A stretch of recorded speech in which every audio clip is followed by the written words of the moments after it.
Assalamualaikum warahmatullahi wabarakatuh. Apa kabar anak-anak? Semoga kalian dalam keadaan sehat ya.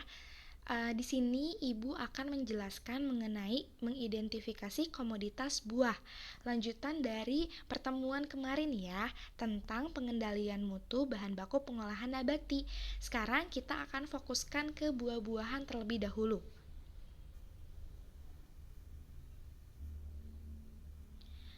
Nah, ilmu hortikultura menyatakan bahwa buah adalah bagian tumbuhan di permukaan tanah yang tumbuh membesar dan umumnya berdaging serta memiliki kandungan air banyak. Itu arti kata buah-buahan menurut ilmu hortikultura. Nah, karakteristik buah-buahan. Bagaimana sih karakteristiknya? Buah itu merupakan bahan sumber vitamin, kaya kandungan gizi, dan memiliki kandungan air yang tinggi. Saking tingginya kandungan air, dia memiliki daya simpan yang pendek. Setelah beberapa hari akan mengalami perubahan fisik maupun kimia dengan tanda tekstur buahnya melunak dan akhirnya membusuk. Buah itu termasuk kelompok perishable, mudah rusak. Kerusakannya itu dipengaruhi oleh mekanik, kimia, dan mikrobiologi. Nah, kerusakan-kerusakan ini nanti mekanis itu terjadinya akibat gesekan atau penumpukan saat pemanenan. Lalu untuk kimianya saat pencucian ya. Pencucian misalnya ada vitamin atau mineral yang larut dalam air, berarti ada kerusakan dalam gizinya.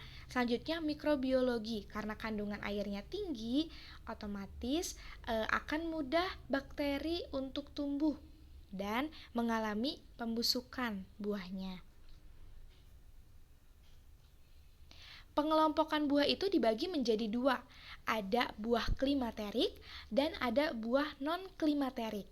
Nah, buah klimaterik ini adalah buah yang stimulasi menuju kematangannya itu terjadi secara otomatis, yang disebut dengan auto stimulation ya.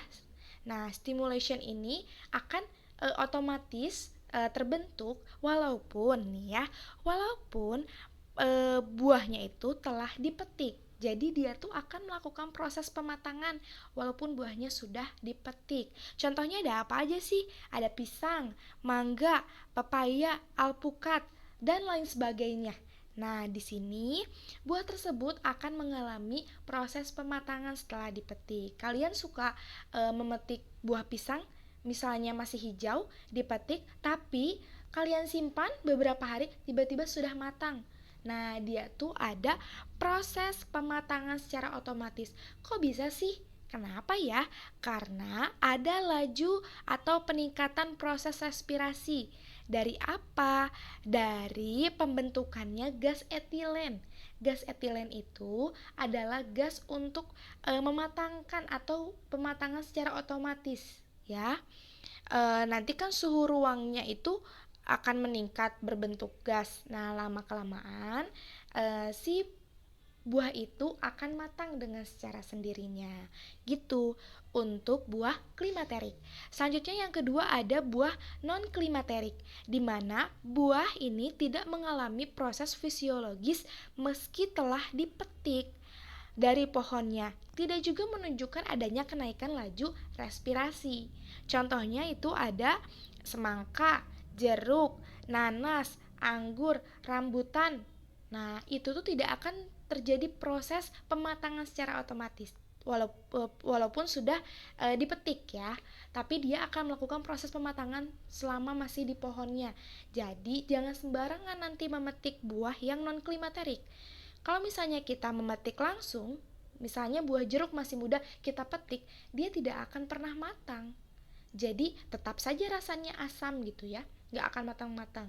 Makanya kita harus memanen sesuai dengan jenisnya, buahnya klimaterik atau non klimaterik gitu.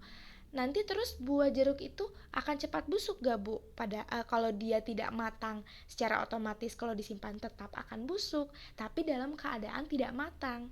Ya, kenapa? Karena masih ada kadar airnya, walaupun dia tidak matang. Ya, tapi kandungan gizinya berbeda dengan yang matang. Itu perbedaannya. Jadi, harus dipahami baik-baik tentang pengelompokan buah ini. Selanjutnya, perubahan fisiologi buah. Jadi, buah ini akan berubah fisiknya, ya. Nah, apa sih yang berkaitan dengan perubahan ini? Ya tadi, pematangan itu akan merubah si buah ini. Selanjutnya, saat dia terlalu matang, dia akan melakukan proses pelayuan gitu ya. Nah, lalu klimaterik, pematangan secara otomatis. Kenapa bisa matang secara otomatis? Karena adanya peran etilen pada proses pematangannya ini. Proses fisiologisnya ditandai dengan apa? Perubahan pada daging buahnya, pada warnanya, aroma, citra rasa, kadar gula, dan kadar pati. Nah, ini akan berubah gitu. Jadi ditandainya dengan perubahan ini. Kalau sudah terjadi perubahan warna misalnya, dari warna hijau menjadi merah, berarti dia ada perubahan fisiologis. Selanjutnya, komposisi buah dipengaruhi oleh perbedaan varietas, keadaan iklim tempat tumbuh, pemeliharaan tanaman, cara pemanenan, tingkat kematangan waktu panen, kondisi pemeraman, kondisi penyimpanan. Nah, ini tuh mempengaruhi komposisi dalam buah, zat gizi maksudnya ya. Memang komposisi dalam buah apa aja? Nah, tadi sudah kita singgung, kadar airnya itu sangat tinggi, 65-90% bahkan. Ya, kalian kalau misalnya makan buah, kayak buah pir aja ya, kalian makan, kandungan airnya lebih tinggi kan? Nah, itu. Selanjutnya kelompok perishable, mudah rusak. Kenapa mudah rusak? Karena kandungan airnya tinggi, otomatis bakteri akan mudah untuk tumbuh. Itu. Kadar lemak dan kadar proteinnya rendah. Kenapa ya? Karena buah-buahan, tingginya kadar air dan vitamin. Nah, kadar protein yang tinggi atau rendah itu cuma ada satu, yaitu buah alpukat. Ya.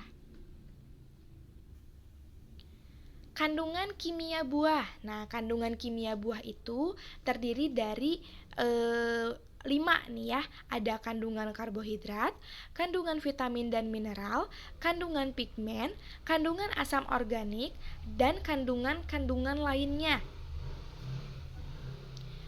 Kita yang pertama bahas karbohidrat dahulu ya. Karbohidrat itu adalah hydrates of carbon. Komponen organiknya itu terdiri dari karbon, C, hidrogen, H, dan oksigen O dengan rumus CnH2ON. Misalnya CN-nya 6 berarti C6H2O6 ya. Nah, karbohidrat di dalam buah itu ada 3. Ada pati, ada gula, ada pektin. Nah, buah-buahan mengandung pati itu sebagai hasil fotosintesis. Pada buah yang masih muda, banyak mengandung pati, misalnya apel, pisang, dan mangga. Kandungan pati ini nanti lama-kelamaan akan terus bertambah selama pendewasaan selnya. Untuk beberapa buah yang lain, kandungan patinya mula-mula meningkat, biasanya nanti menurun lagi. Nah, kandungan pati ini akan optimal pada fase tua atau mature ya, pada saat sudah tua si buahnya itu. Kandungan patinya akan optimal. Selanjutnya gula. Kandungan gula ini meningkat juga selama proses pendewasaan sel, misalnya mangga, pepaya, atau pisang. Namun ada juga pada saat pendewasaan sel, kenaikan kandungan gulanya sangat sedikit atau tidak ada sama sekali. Misalnya itu tomat ya. Nah, namun juga kandungan gulanya bisa mula-mula tinggi lalu mengalami penurunan selama pendewasaan. Misalnya itu adalah buah jeruk. Nah, selanjutnya pektin. Dalam buah itu terdapat zat pektin yang mudah terhidrolisis. Kandungan pektin ini berpengaruh terhadap tingkat kekerasan tekstur buah. Jadi selama proses pematangan, zat pektin itu akan terhidrolisis menjadi komponen-komponen yang larut air, sehingga jumlah kandungan pektinnya akan menurun dan komponen yang larut air itu akan meningkat jumlahnya. Hal ini nanti mengakibatkan buah menjadi lunak, ya. Selanjutnya ada vitamin dan mineral. Vitamin itu adalah zat organik yang banyak ditemukan dalam buah-buahan. Sedangkan mineral itu adalah zat non-organik yang ada di dalam buah-buahan juga. Karena dibutuhkan dalam jumlah kecil, vitamin dan mineral itu tergolong sebagai zat gizi mikro. Vitamin yang terdapat dalam buah diantaranya ada vitamin C, provitamin A atau karoten, B1. Nah, mineralnya itu ada kalsium dan besi. Selain itu juga buah kaya akan antioksidan. Ya, antioksidan ini untuk berfungsi melawan radikal bebas pada tubuh kita. Nah, antioksidan ini berkaitan dengan pigmen yang ada di dalam buah-buahan. Pigmen itu adalah zat warna di buah-buahan. Yang pertama itu adalah klorofil. Kalian mungkin sudah pernah sering mendengar ya di biologi, klorofil itu zat warna hijau. Ya, terdapat pada buah-buahan biasanya yang masih muda. Jumlah klorofil relatif lebih banyak dibandingkan dengan pigmen lainnya. Ya, selama proses pematangan buah, klorofil ini nanti akan terdegradasi sehingga menimbulkan warna pigmen lainnya menjadi kuning atau oranye atau bisa juga merah. Selanjutnya ada karotenoid. Ya, karotenoid ini terdapat pada buah, misalnya ada banyak, ada likopen, karoten, dan xanthofil. Likopen itu adalah warna merah pada buah tomat atau semangka atau pepaya.